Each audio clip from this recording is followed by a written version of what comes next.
पुण्यात्माओं, अब ये जो समय आपको मिला है भगवान की भक्ति और ये ज्ञान सुनने का, अब देखो परमात्मा ने आपके लिए कितनी सुविधा प्राप्त करवाई है हम दासों से।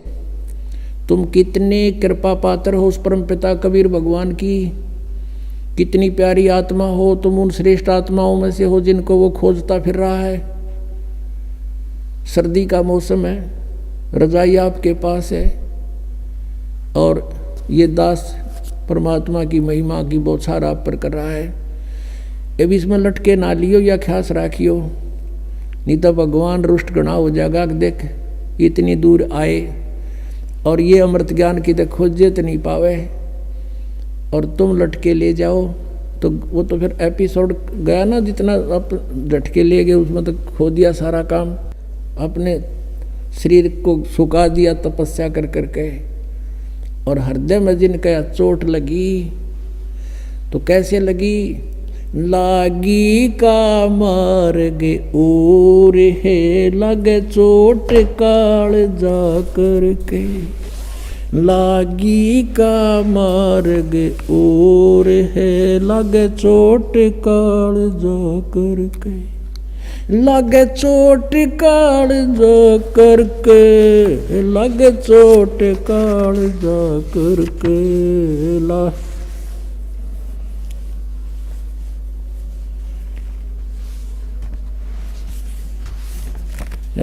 लागी का मार्ग और है लगे चोट कलेजा करके, लगे चोट काल जा करके, लागी का मार्ग।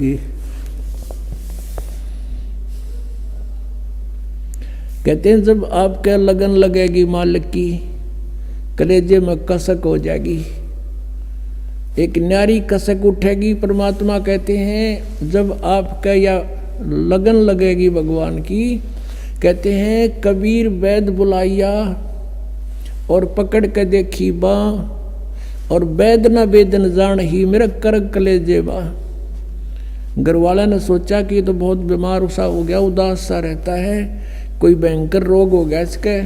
वैद बुलाया, नाड़ी पकड़ के देखी, वैद्य ने बोला नाड़ी ठीक है, अस्वस्थ नहीं है ये, और फिर भी यू कैसे ऐसे खोया खोया क्यों रहता है? परमात्मा कहते हैं कबीर वैद्य बुलाइया पकड़ के देखी बाँ, और वैद्य न वेदन जान ही मेरा करक ले जेवा।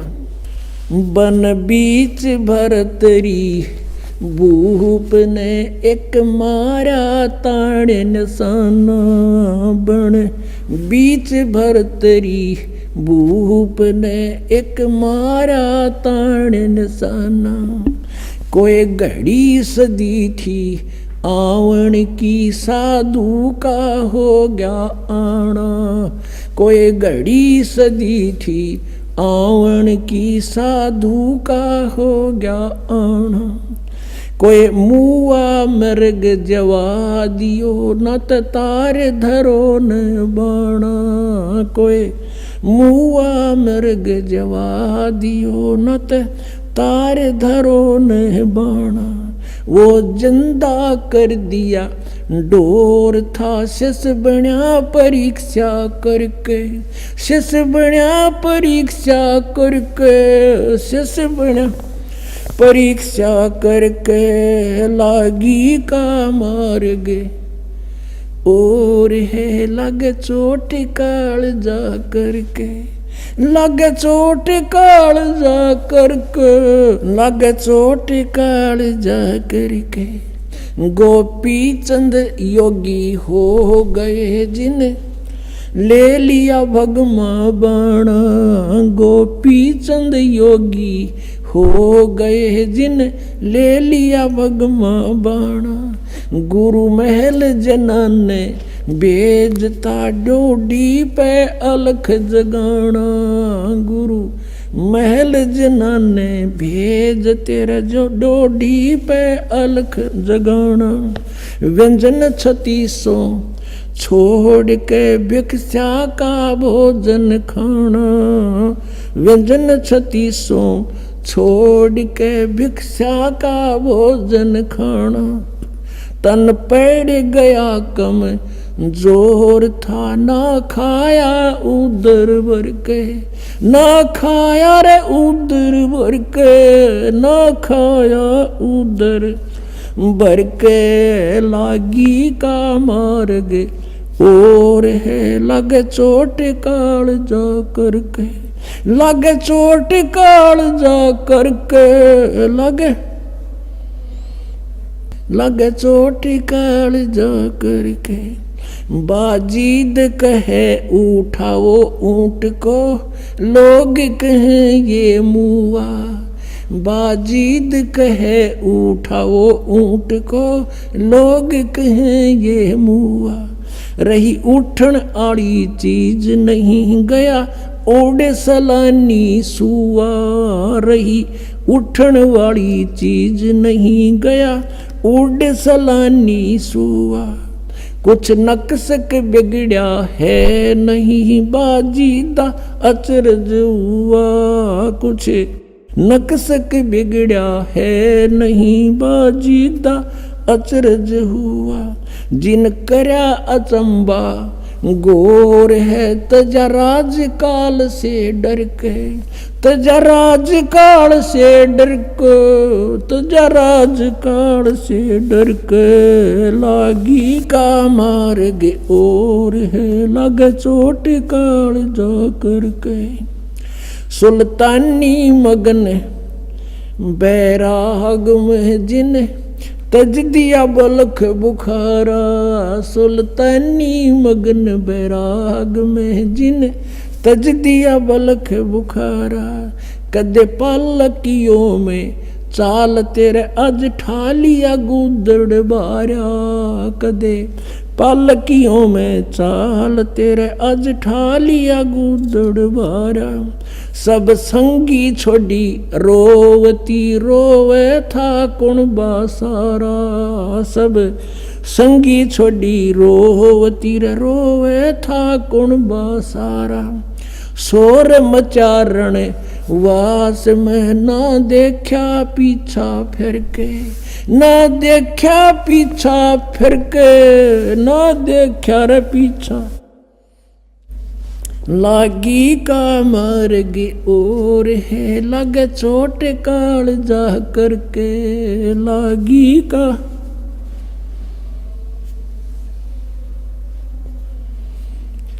कुएं में शेख फरीद ने किसी मीठी बोली बासा, कुएं में शेख फरीद ने किसी मीठी बोली बासा, तुम चुन चुन कागा खाली और मेरे हाडों पर का मासा, तुम चुन चुन कागा खाली और मेरे हाडों पर का मासा, मेरे दो नैना मत छेड़ नर मोहे राम मिलन की आशा, मेरे दो नैना मत छेड़ियो मोहे राम मिलन की आशा, जिन करी तपस्या गोर थी वो हुए आसरे हर के, वो हुए आसरे हर के, वो हर के, लागी का मार्ग और है लग चोट काल जा करके, लग चोट काल जा करके, लग चोट काल जा करके, लागी का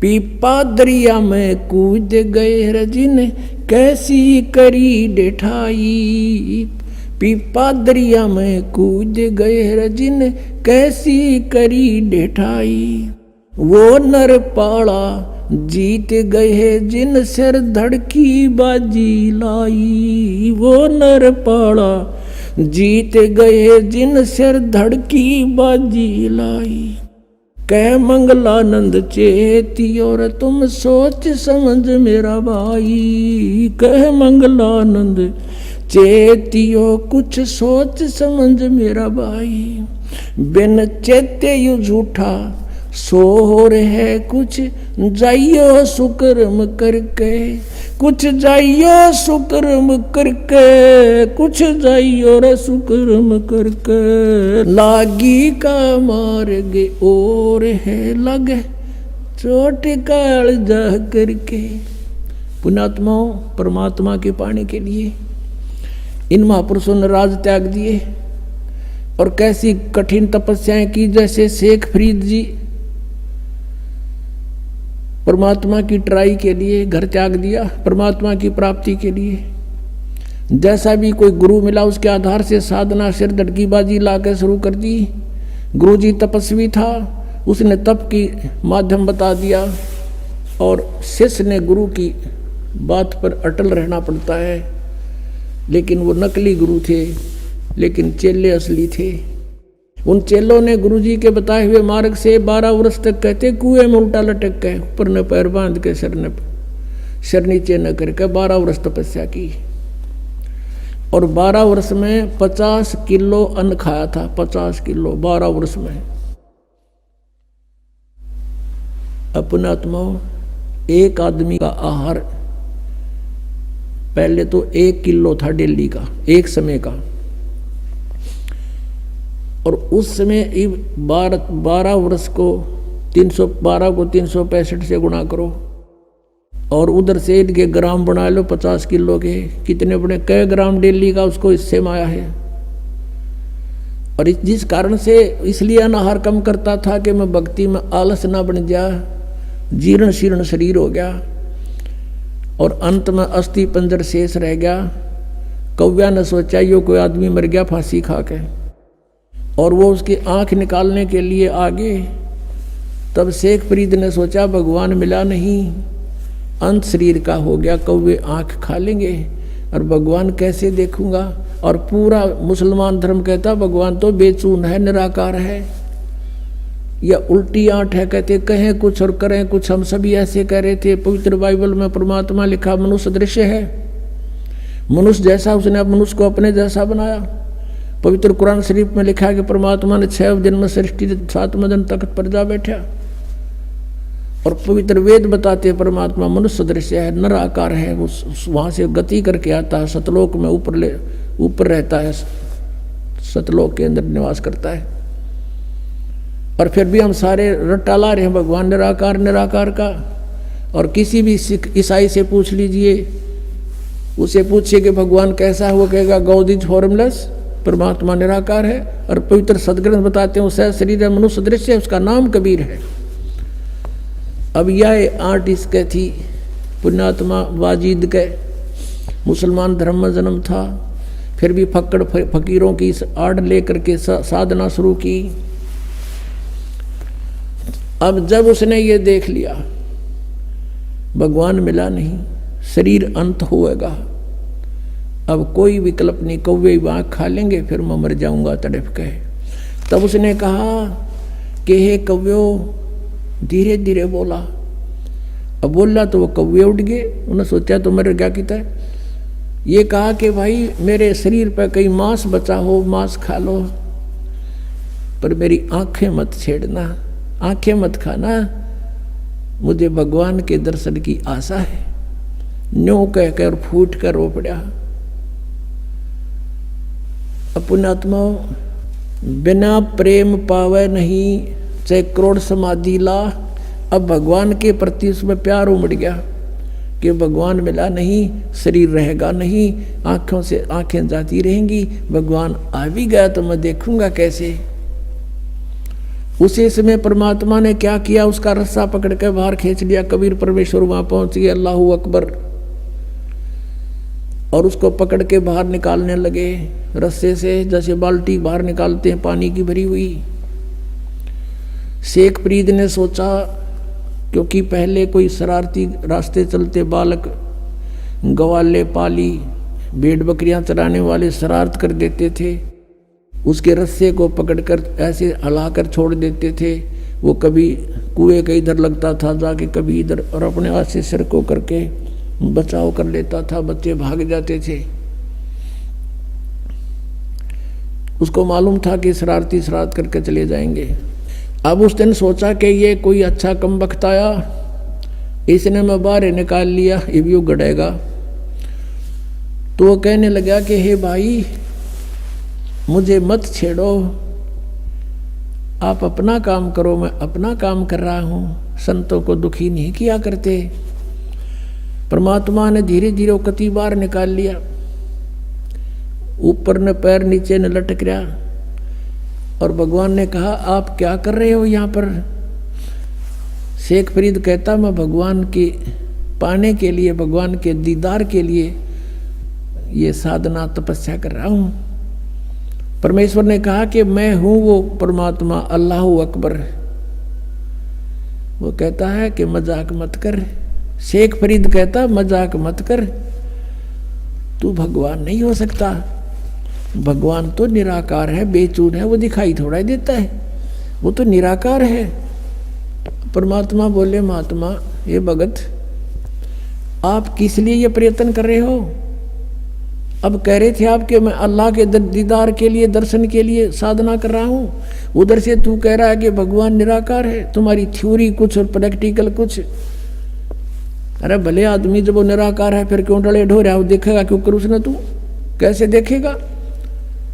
अब एक देसी भाषा में यह कहावत है हरियाणा में कि गाम का और ज्ञान का चमका ऐसा लग गया करे। अब किसी को गर्मी खेतों में काम करते समय कहा करते हैं तुझे घाम मार गया, यानी गर्मी के कारण तू अस्वस्थ हो गया, उसको घाम मारना कहते हैं। कहते हैं उस एक चमका से में घाम मार जाता है। तो घाम का और ज्ञान का कहते चमका सा है, उसे बुद्धि सेट होनी थी, एकदम सुक्रिय सीधे हो गए सारे। अब वो सोचता है सचमुच एक तरफ तो हम कह रहे भगवान निराकार, और फिर उसने देखने के लिए डले डो रहे हैं, कठिन तपस्याएं कर रहे हैं। तब उसने सोचा कि यू भगवान तो ना होगा, लेकिन भगवान का बाखबर अवश्य है। नो के नो पैर पकड़ दिए, पीछे लटके लटके, हे महात्मा आपने मेरी आंखें खोल दी, सचमुच अब परमात्मा है कैसा? और परमात्मा कहते मैं कहने लग रहा मेरा भगवान, मैं हूँ परमात्मा। अब फिर बिना जिस चीज के अंतर्यामी थे उसको बाहर निकाला। परमात्मा बोले भाई दे ही गेला के दुश्मनी है तुम्हारी, इस शरीर को क्यों नष्ट कर रहा है? बहुत अनमोल है। फल आहार कर प्रथम अंजल संयम राख है, योग युगत सब सतगुरु वाक है। इतना नहीं खाना चाहिए, दड़ी पक्का खा ले अंगड़ाई टूटे जा नींद आ जा, भक्ति हो नहीं। इतना कम भी नहीं खाना चाहिए कि आंत भी सीधी ना हो। अंजल संयम राख है, योग युगत सब सतगुरु भाक है। फिर उसको बताया, परमात्मा को पता था ये तीनों तो मानने को नहीं, मैं भगवान हूँ। फिर उनको बताया कि देखो परमात्मा के घर जाने के लिए आपको भक्ति युक्त होना पड़ेगा। आप वहाँ से भक्ति युक्त थे, उस उतने ही चार्ज हो जाओगे तब वापस जा सकोगे जितना भक्ति धन तुम यहाँ लेकर आए थे। उसके लिए मैं विधि बताऊंगा, आप साधना कीजिए, आपका मोक्ष हो जाएगा।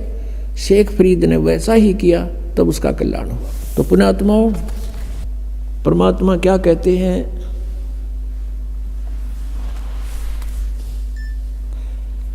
अब दास ये बताना चाहता था आपको कि परमात्मा के पाने के लिए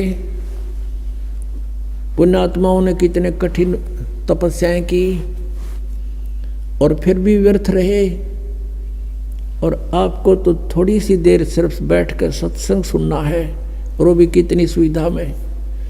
तो कितना सौभाग्य आपका कि जिस ज्ञान को और जिस भगवान को हम खोजे से नहीं पा सकते, आज अपने आप सामने आ रहा है भगवान, अपने आप प्रकट हो रहे हैं। आपका अंधेरा हटा ज्ञान का और आपके सामने भगवान समझो।